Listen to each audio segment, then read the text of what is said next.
Caliber by Donald MCGIBENY. Chapter 15. The Answer. The coroner and I drove out to the bridge that afternoon, and I must admit I was mighty poor company. Mary's unreasonableness, her stupid obstinacy when she knew she was wrong and I was right, her willingness to break our friendship at the first opportunity, gave me little room to think of anything else. That she should risk her reputation to run after that man was inexplicable, but it was just like a woman. Show them a place they must not go or a man they must not see, and they will sacrifice life, liberty, and everyone else's happiness to satisfy their curiosity. It has been true from Pandora to Pankhurst. Well, if she could get along without me, I could get along without her. I'm the easiest going person in the world, but when it comes to allowing the girl you are practically engaged to make a fool of herself over another man, I won't stand for it. I knew she would probably come to me afterward and say that she was sorry and she didn't know, but I made up my mind that she would have to give me an awfully good reason for her sudden interest in Frank Woods before I would forgive her. These thoughts held my attention all the way out. Now and again I would be recalled from my gloom by some question from the coroner. He was trying to solve the problem of who murdered Jim, and I am sure that he must have thought it strange that I was so preoccupied. As we neared the bridge I noticed again how scant the vegetation was on both sides of the road. Anyone wishing to murder Jim would have been able to see him coming for at least half a mile. On the left side of the road was clay soil, sparsely covered with weeds and shrubs, while half a mile away could be seen the 13th hole of the Country Club golf links.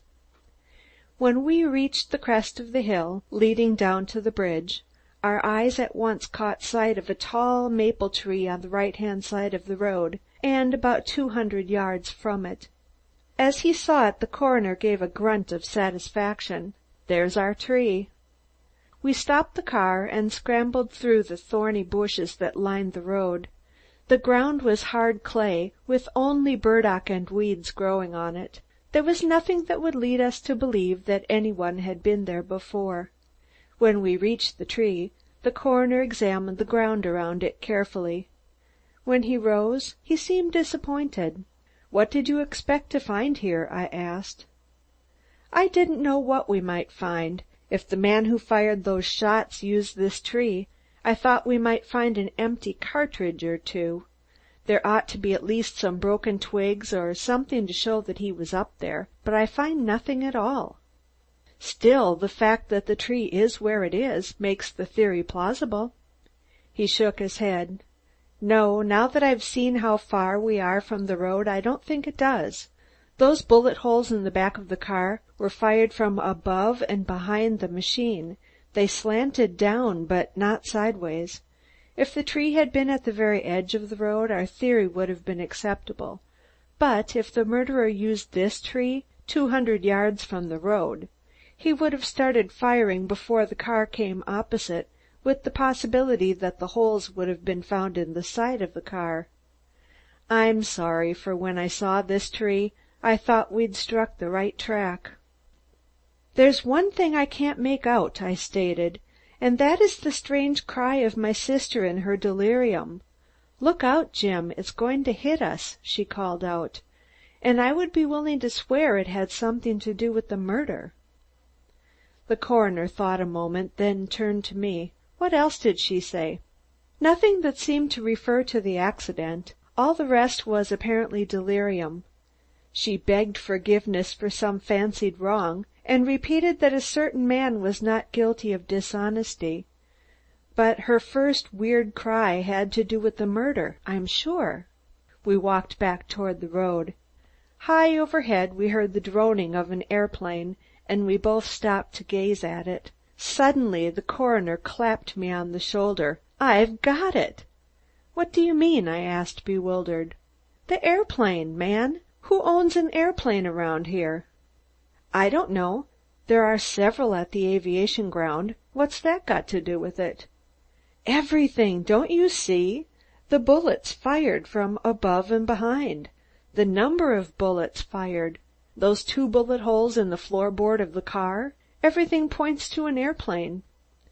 It was done 100, yes, 1,000 times in the war. While I was over there with my hospital unit, we used to get a lot of cases of motorcycle dispatch riders who had been picked off by German aviators. They machine-gunned moving trains and military automobiles.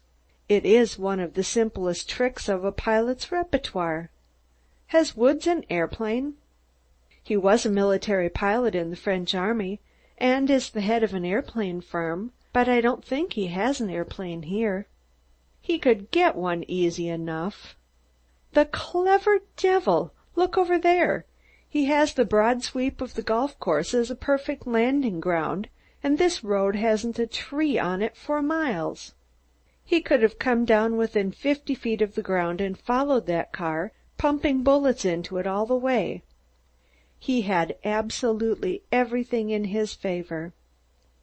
For a moment I saw red as I pictured Jim, helpless before approaching death. I could imagine Helen's agony as she saw that dim black shape coming closer and closer, and screamed in her terror, "Look out, Jim! It's going to hit us!" "Yes, but how are we going to prove it?" I asked. "That's up to us now. An airplane has such speed that it was easy for Woods to fashion an ingenious alibi to account for every minute of his time on the night of the murder, but there must be some holes in it. There always is in a manufactured alibi. I want you to go over to the country club and check up Mr. Woods' schedule of that night, while I examine the golf links to see if he landed there." We jumped into my car and drove rapidly to the club. I went into the house by the back way to avoid meeting people, and asked for Jackson. "Jackson, what time did Mr. Woods get out here on the evening Mr. Felderson was killed?" "I expect he got here about 6 o'clock, Mr. Thompson," the negro replied. "Did you see him at the time?" "Did I sees him at that time? Let me see. Why, no, sir, I don't think so. I don't think I did." "When was the first time you did see him, Jackson?" "I guess it was at dinner time, sir. He was here then." "You sure he was here all through dinner?" I asked. "Yes, sir, he must have been, 'cause he ordered dinner." "What time was he through dinner, do you know?" The darky scratched his head. "I reckon it war just before he ordered me to bring him dat drink." "And was he here all that time?" I demanded. "Yes, sir, he was right here, sir." "Where did he sit?" "Lemme see. I recollect now. He asked me special for dat table over yonder by the winder." "Can you find the boy that waited on the table that night?" The old darky hurried away, but came back presently leading a scared yellow boy by the sleeve. "Now, George Henry, you all quit yo's contrariness. You answer de gentleman's questions, or I 'low I'll whoop you." "George, did you wait on that table over there by the window 2 weeks ago?" Yes, sir. I been waitin' on dat table for more'n a month." "Do you remember waiting on Mr. Frank Woods 2 weeks ago last Thursday night?" I asked. The boy was trembling. He rolled frightened eyes toward Jackson, who was glaring at him. Finally he broke into a wail. "Oh, Pappy Jackson, does all yez knows? He tell me he goin' to de bath, an' effen anybody ask where he go dat night, to sen' him in dere." "Just tell me what you know, George," I said, motioning the angry Jackson away. He set down at de table, but he ain't et none," the boy stuttered. "What do you mean, George?" "He sit down an' he look out de winder. I bring him some soup, but he got up powerful sudden like he had called to the telephone, an' he ain't come back." "Are you sure of that, George?" "Yes, sah. I asked him did he want dinner after he come back, but he say he ain't hungry." "What time was it when he came back?" I asked. 8:30, sah." I gave the boy $1, and he went away happy. Jackson had a sheepish look on his face. "Then Mr. Woods wasn't here all through dinner, Jackson?" "Drat dat boy, he make me out a liah for $1, he grinned. "Are you sure, absolutely sure, that you saw Mr. Woods at 8:30?" I questioned. "Yes, sah. You can't catch me up no mo'. I saw Mr. Woods at 8:25 exactly." I handed him a bill and went into the bar. Grogan, the old bartender, was there alone. "Grogan, do you remember who was in the bar between 7:30 and 8:30 on the night of the Felderson murder?" "Only one or two of the gentlemen, sir. There was Mr. Farnsworth and Mr. Brown and I think Mr. Woods." "Are you sure Mr. Woods was in here?" "Well, no, sir, not exactly. I remember Mr. Farnsworth and Mr. Brown. There were probably some others. The reason I think Mr. Woods was here was because he called my attention to the fact a few nights after the murder. There were a few gentlemen in here and they were talking of Mr. Felderson's death. Mr. Woods said, in view of the fact that the murderer hadn't been found, almost anyone might be accused. Someone asked him if he was worried. We all knew, sir, that Mr. Felderson and Mr. Woods were not very friendly, and Mr. Woods laughed and said that fortunately he had a perfect alibi, and called my attention to the fact that he was here at about the time the crime was committed." "And you're not so sure that he was?" I asked. "Oh, his alibi is good, of course, because he was around the club all that evening. I guess he was here, and I don't remember it." I shook hands with him and left.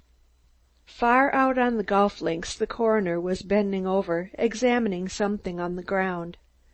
When I reached him, he grabbed me by the sleeve and pointed to barely discernible tracks paralleling each other for almost 100 yards. Between them ran a shallow, jagged rut where the spade of an airplane had dug up the turf. End of chapter 15.